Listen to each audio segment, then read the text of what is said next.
प्रदेश के लाभार्थियों से बातचीत की। वीडियो कॉन्फ्रेंसिंग के जरिए कार्यक्रम को संबोधित करते हुए प्रधानमंत्री नरेंद्र मोदी ने कहा, ये दुखद है कि मध्य प्रदेश के अनेक जिलों में बारिश और बाढ़ की परिस्थितियां बनी हुई। अनेक साथियों के जीवन और आजीविका दोनों प्रभावित हुई है। मुश्किल की इस घड़ी में भारत सरकार और पूरा देश मध्य प्रदेश के साथ खड़ा है। पीएम मोदी ने कहा, कोरोना से उपजे संकट से निपटने के लिए भारत ने अपनी रणनीति में गरीब को सर्वोच्च प्राथमिकताएं दी है। प्रधानमंत्री गरीब कल्याण अन्न योजना हो या फिर प्रधानमंत्री गरीब कल्याण रोजगार योजना, पहले दिन से ही गरीबों और श्रमिकों के भोजन और रोजगार की चिंता की गई है। प्रधानमंत्री नरेंद्र मोदी ने कहा कि भारत ने कल ही 50 करोड़ वैक्सीन डोज लगाने के बहुत अहम पड़ाव को पार किया है।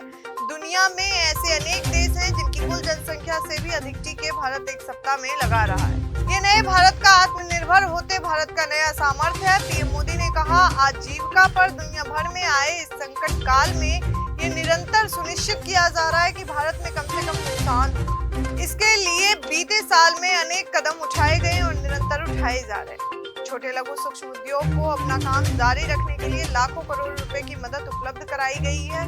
पीएम मोदी ने कार्यक्रम के दौरान इशारों ही इशारों में कांग्रेस पर भी हमला बोला। उन्होंने कहा कि वो गरीब के बारे में सवाल भी खुद पूछते हैं और जवाब भी खुद ही देते हैं। जिस तक लाभ पहुंचना है उसके बारे में पहले सोचा ही नहीं जाता था। आज अगर सरकार की योजनाएं जमीन पर तेजी से पहुंच रही है, लागू हो रही है, तो इसके पीछे सरकार के कामकाज में आया परिवर्तन है।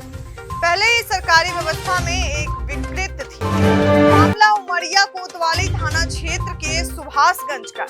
यहाँ रहने वाले लीलावती यादव ने 28 जुलाई को शिकायत दर्ज कराई थी। युवती ने बताया कि डिडोरी निवासी आरोपी अनिरुद्ध सिंह परस ने खुद को सीबीआई का डिप्टी कमिश्नर बताया और नौकरी दिलाने का झांसा देकर कई किस्तों में उससे 2.5 लाख रुपए अपने खाते में डलवाया।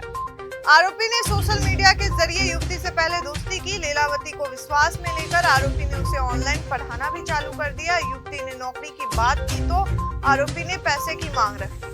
जब पैसे उसके खाते में चले गए तो उसने युवती से दूरियां बनानी चालू कर दी। युवती को इस बात की भनक लगी कि उसके साथ फर्जीवाड़ा हो गया। उसने कानून की शरण ली।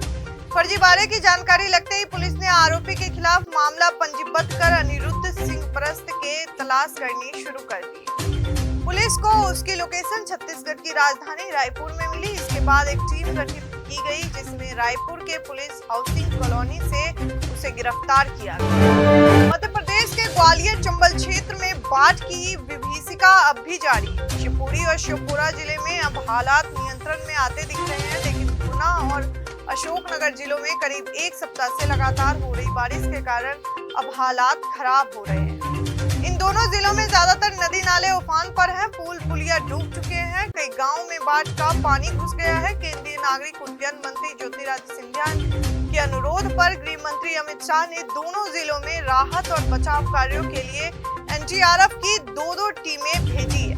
सिंधिया ने कार्यकर्ताओं पदाधिकारियों से भी संकट की इस घड़ी में राहत और बचाव कार्य में जुटने का आग्रह किया। मध्य प्रदेश के भिंड में सिंध नदी पर बना एक और पुल शुक्रवार को धराशायी हो गया। इसका पता तब चला जब पुल ने सिंध नदी का पानी नीचे उतरा। यह पुल जखमोली गांव के पास बना हुआ था। इससे पहले भी बाढ़ के प्रकोप से सिंध नदी पर बने 2 पुल पिछले 2 दिन में बह गए थे। रतनगढ़ माता मंदिर के नीचे बना पुल बुधवार को बहा था। इसके 24 घंटे के अंदर ही सनकुआ में बना पुल भी पानी में बह गया। बता दें कि पुल का निर्माण साल 2017 में 2410 करोड़ रुपए की लागत से किया गया था। 455 मीटर लंबे इस पुल का बीच का हिस्सा पानी की वजह से बह गया। शुक्रवार को जब जखमोली गांव के लोग पुल की तरफ पहुंचे तो उसे टूटा हुआ देखा। इस पुल के सहारे जखमोली गांव के लोग मच्छंड के लिए जाया करते थे। पुल टूटने की जानकारी प्रशासन को दी। गाड़ी के शीशे पर ब्लैक फिल्म को लेकर एमपी सरकार के मंत्री रामखेलावन पटेल का चालान कट गया है। रामखेलावन पटेल शहडोल जिले के प्रभारी मंत्री है। वह 2 दिवसीय दौरे पर आज शहडोल पहुंचे थे। इस दौरान प्रभारी मंत्री के एक निजी कार्यक्रम में हिस्सा लेने के लिए कार्यकर्ता के घर पहुंचे। इस दौरान उन्होंने देखा कि जिला प्रशासन की तरफ से लाई गई कार में काला शीशा है। मंत्री ने नाराजगी व्यक्त करते हुए डीएसपी हेडक्वार्टर को कहा कि इस गाड़ी का चालान कीजिए। गाड़ी से उतरकर उन्हें खुद दी 500 रुपए का चालान कटवाया है। यातायात सूबेदार अभिनव राव ने का चालान काटा। इसके साथ ही मंत्री जी जिस गाड़ी में बैठे थे उसकी गाड़ी काली फिल्म उतरवाई गई। वहीं इस मामले की चर्चा जिले में खूब हो रही है। एमपी के ग्वालियर चंबल इलाके में बाढ़ ने तांडव किया। बर्बादी के निशाने देखकर रोंगटे खड़े हो जाएंगे। वहीं इसे लेकर एमपी में राजनीति तेज हो गई है। बीजेपी विधायक रामेश्वर शर्मा ने कहा कि कांग्रेस आरोप लगा रही है कि आपदा में हम कुछ नहीं कर रहे। भारत सरकार ने बचाव के लिए सेना भेजी है। सीएम और मंत्री लगातार लगे हुए हैं। आपदा इतनी भयानक है कि इसे संभालने में अभी वक्त लगेगा। रामेश्वर शर्मा ने कहा कि इस देश में कुछ नदियां बारहमासी है तो कुछ बरसाती नदियां हैं। उन्होंने कहा कि जल, जंगल और जमीन भारत की संपदा है। इसकी सुरक्षा की दृष्टि से पहले प्रधानमंत्री अगर सोचते तो ऐसे हालात नहीं होते। अगर उन लोगों ने नहीं सोचा तो तत्कालीन प्रधानमंत्री अटल बिहारी वाजपेयी ने नदी जोड़ो अभियान के बारे में सोचा था। इस पर मनमोहन सिंह ने कोई काम नहीं किया। अगर इस पर काम होता तो भयानक बाढ़ की त्रासदी से इतना नुकसान नहीं होता, ना ही सूखा से इतना परेशानी होता। यह स्वर्गीय व्यवस्था है। प्रदेश के भिंड में पुलिस ने 2 होटलों पर छापा मारकर 16 युवक युवतियों को गिरफ्तार किया। पुलिस ने मुखबिर से मिली सूचना के आधार पर कार्रवाई करते हुए शहर के कृष्णा होटल और गिरिराज पैलेस पर गुरुवार शाम छापा मारा। बता दें कि होटल के कमरे से पकड़े हुए युवक युवतियों को पुलिस ने अपनी हिरासत में ले लिया। प्रदेश के राज्यपाल मंगू भाई छगन भाई पटेल ने कहा कि भारतीय शासक उचित मूल्य दुकानें राशन देने में गड़बड़ी ना करें। लोगों को भी याद रखना चाहिए कि विपत्ति में सरकार फ्री में राशन दे रही है। राज्यपाल शनिवार को रायसेन में आयोजित राशन वितरण कार्यक्रम को संबोधित कर रहे थे। राशन वितरण कार्यक्रम प्रधानमंत्री गरीब कल्याण योजना के तहत किया गया। उन्होंने कार्यक्रम की शुरुआत दीप प्रज्वलन कर की। कार्यक्रम को प्रधानमंत्री नरेंद्र मोदी ने भी वर्चुअली संबोधित किया। रायसेन के इमलिया गोंजी गांव में पहुंचे राज्यपाल मंगू भाई छगन भाई पटेल ने गरीब को राशन, बच्चों के स्कूल बैग और बुजुर्ग को गमछा उड़ाकर सम्मानित किया। राज्यपाल ने गांव में एक पौधा भी लगाया। गौरतलब है कि रायसेन जिले में 543 शासकीय उचित मूल्य की दुकानों पर 54,000 लोगों को प्रधानमंत्री गरीब कल्याण योजना के तहत निःशुल्क राशन वितरित किया गया। इसके बाद लोगों ने प्रधानमंत्री नरेंद्र मोदी का भाषण सुना। राजीव गांधी खेल रत्न पुरस्कार का नाम बदलकर मेजर ध्यानचंद खेल रत्न पुरस्कार करने पर सियासत गर्मा गई है। पूर्व ओलंपियन और पूर्व केंद्रीय मंत्री असलम शेख खान ने कहा कि केंद्र सरकार एक तीर से 2 निशाना साध रही। एक तो मेजर ध्यानचंद को भारत रत्न देने की मांग खत्म हो जाएगी, दूसरा राजीव गांधी का नाम हटाने का इससे अच्छा मौका नहीं मिल सकता। यह सिर्फ घुमाने की राजनीति है। पूर्व ओलंपियन और पूर्व केंद्रीय मंत्री असलम शेख ने बातचीत करते हुए कहा कि नाम बदलने का यह कोई मौका नहीं था। जनता की सबसे बड़ी मांग मेजर ध्यानचंद को भारत रत्न देने की। 41 साल बाद देश में हॉकी में मेजर का सूखा खत्म हुआ है, इसलिए इस वक्त मेजर ध्यानचंद को भारत रत्न मिलना चाहिए था।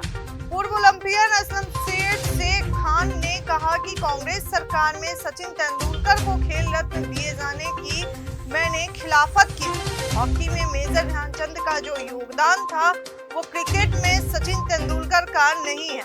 क्रिकेट 5 से 7 देशों का खेल है जो आपस में ही खेलते हैं। इसका मतलब यह नहीं कि सचिन तेंदुलकर अच्छा खिलाड़ी नहीं है। अगर कांग्रेस सरकार को भारत रत्न अवार्ड देना ही था तो मेजर ध्यानचंद को देना था।